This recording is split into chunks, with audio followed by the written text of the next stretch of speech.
നമസ്കാരം. ഞാൻ doctor Meenu Antony, Smitha memorial ഹോസ്പിറ്റലിലെ കൺസൾട്ടൻറ്റ് ഓറൽ ആൻഡ് മാക്സിലോഫേഷ്യൽ സർജനാണ്. ഞാൻ ഇന്നിവിടെ സംസാരിക്കാനായിട്ട് ആഗ്രഹിക്കുന്നത് ഓറൽ ക്യാൻസറിനെ പറ്റിയാണ്. ഓറൽ ക്യാൻസർ എന്ന് പറയുമ്പം എല്ലാവർക്കും പെട്ടെന്ന് പേടി വരുന്നൊരു വാക്കാണ്. എങ്കിലും ഈ ഓറൽ ക്യാൻസർ എന്ന് പറയുന്ന രോഗം നമുക്ക് ഏറ്റവും എളുപ്പത്തിൽ കണ്ടുപിടിക്കാൻ പറ്റുന്ന ഒരു രോഗമാണ്. എന്തുകൊണ്ടെന്നാൽ പുറമെ പ്രകടമായ കാര്യങ്ങൾ അതിൽ എപ്പോഴും കാണിക്കും എന്നുള്ളതാണ്.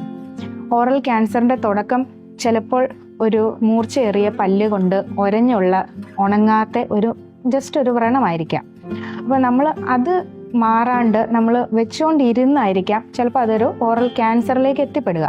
അപ്പോൾ ചെറിയൊരു മുറിവ് കാണുമ്പോൾ തന്നെ നമ്മളൊന്ന് ഡോക്ടറിനെ കണ്ട് അത് കുഴപ്പമൊന്നുമില്ല, അല്ലെങ്കിൽ അത് എന്തുകൊണ്ട് വന്നു, അതിനുള്ള ട്രീറ്റ്മെൻറ്റ് ചെയ്തെടുത്തു കഴിഞ്ഞാൽ അത് ക്യാൻസറായി മാറുന്നതിനെ മുൻകൂട്ടി നമുക്ക് തടയാൻ പറ്റും. ഓറൽ ക്യാൻസറിൻ്റെ ഒരു കാരണമാണ് ഞാൻ നേരത്തെ പറഞ്ഞതുപോലെ ഉണങ്ങാത്ത മുറിവുകൾ. മറ്റു കാരണങ്ങളിൽ സ്ഥിരമായിട്ടുള്ള അമിതമായ പുകവലിയും മദ്യപാനവുമാണ്. അപ്പോൾ ഇങ്ങനെയുള്ള ദുശീലങ്ങളുള്ളവരും ഇടയ്ക്ക് ഒന്ന് ഡോക്ടറിനെ സമീപിച്ച് എന്തെങ്കിലും വായിൽ രൂപമാറ്റങ്ങളുള്ള തൊലികളുണ്ടോ എന്നൊക്കെ ഒന്ന് പരിശോധിക്കുന്നത് അനിവാര്യമാണ്.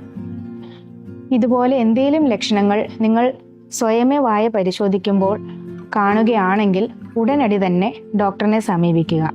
ചെറിയ ഒരു സംശയം തോന്നുകയാണെങ്കിൽ വളരെ ചെറിയൊരു മുറിവിലൂടെ തന്നെ നമുക്ക് ബയോപ്സി ചെയ്ത് അത് ക്യാൻസർ ആണോ അല്ലയോ അങ്ങനെ നമുക്ക് ഉറപ്പുവരുത്താനും കഴിയും.